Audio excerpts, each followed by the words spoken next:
Brasileiros são mais africanos, menos europeu, menos indígena, embora você tenha as três matrizes, né?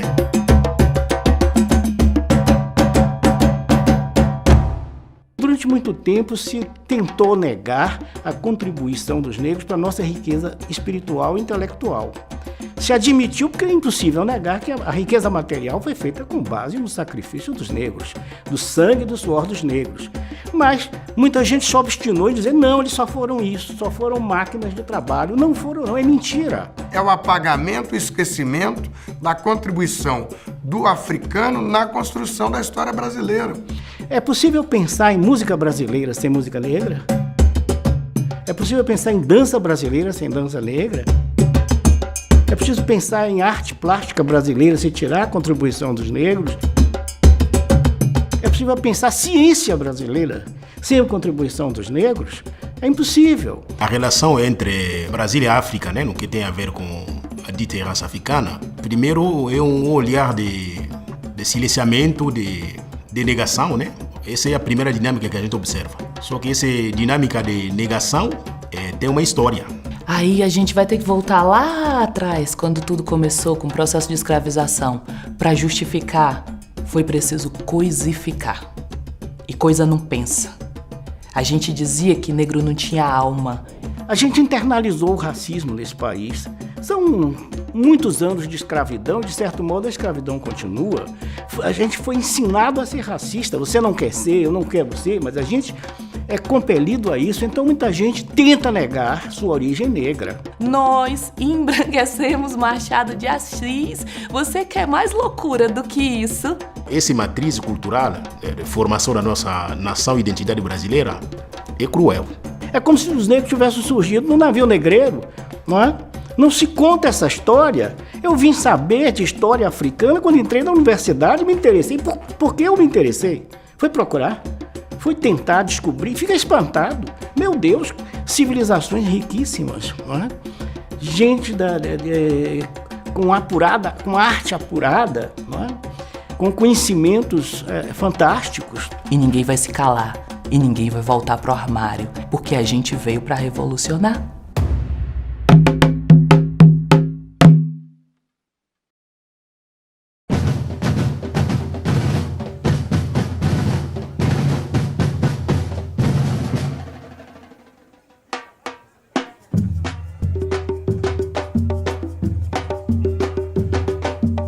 Quem é que sobe a ladeira? O Curuzu. E a coisa mais linda de se ver é o Ileaie, o mais belo dos belos. Então, cabe aqui olhar para a cultura negra em Salvador, observando com a herança das relações coloniais que permeiam e configuram o contexto da cidade até a atualidade. A cidade de Salvador é herdeira da maior ancestralidade do país, tendo 80% da sua população composta de pessoas negras. É considerada a cidade mais negra fora do continente africano. Tomamos como recorte o Pelourinho, um espaço da cidade que traz uma representação de elementos históricos ocorridos na capital. Em cada canto desse local, que chamamos carinhosamente de Pelô, foi outrora utilizado como local de justiça para punir os negros e negras que desobedeciam seus senhores no período colonial. Aqui, observamos a alma de Salvador, que consegue ser perfeitamente a representação de uma cidade como a nossa. Isso, presente em todos os seus cantos e encantos. Mas, ao olhar prédios e casas, tudo é pensado por brancos, segmentado por uma arquitetura barroca de Portugal e construído por mãos de negros escravizados vindos da África, e também por indígenas. Esse mesmo local, que é considerado patrimônio da humanidade, é reflexo de todo um processo de escravização consumado no sangue dos trabalhadores da cidade soteropolitana, que segue sendo uma das mais lindas do mundo, mas que insiste em esconder suas dores. Então, como base daquilo que foi exposto, tomamos como foco a Sociedade Protetora dos Desválidos, uma organização que teve o papel para ressignificar a noção de raça e cor de forma positiva, demonstrando uma outra face da resistência negra no Brasil, em que trabalhadores negros foram capazes de pautar suas próprias demandas.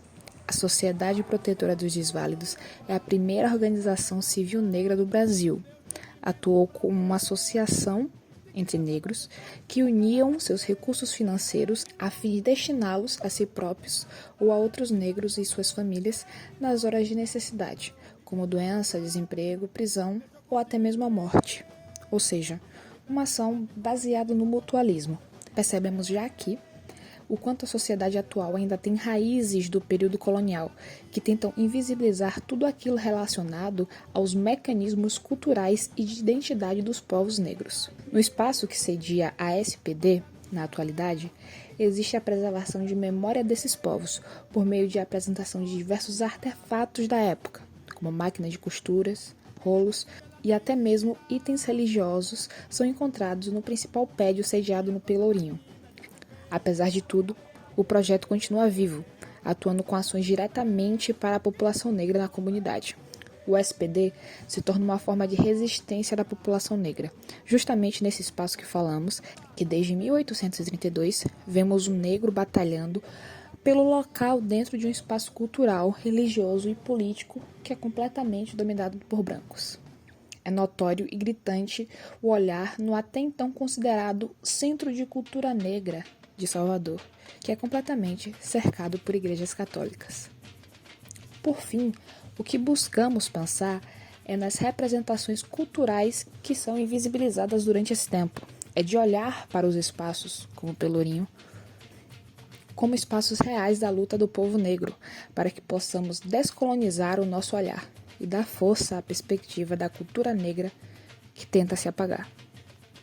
Para concluir, apresentamos uma colagem em que tentamos representar essa negação da cultura negra no país.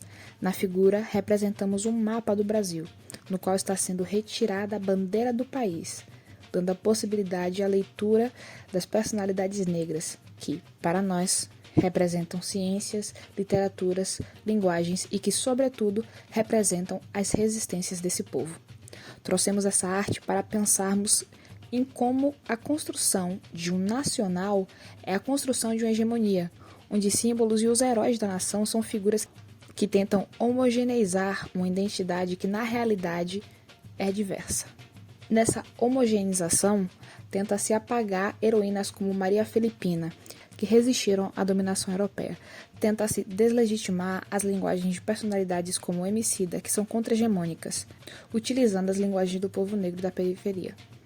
Quando se tenta apagar a luta das pessoas como Marielle Franco, que denuncia a violência policial e o genocídio do povo negro, como expõe o filósofo Achille Mbembe. O projeto do colonialismo se configura em negar as outras identidades e tudo que elas carregam consigo. E é perceptível esse mecanismo na sociedade brasileira atual. Por fim, construímos essa mensagem em cima da representação de um quadro que seria, em nossa visão, a possibilidade que temos atualmente de criarmos uma discussão sobre as culturas marginalizadas por meio da universidade, a fim de fazê-las emergir.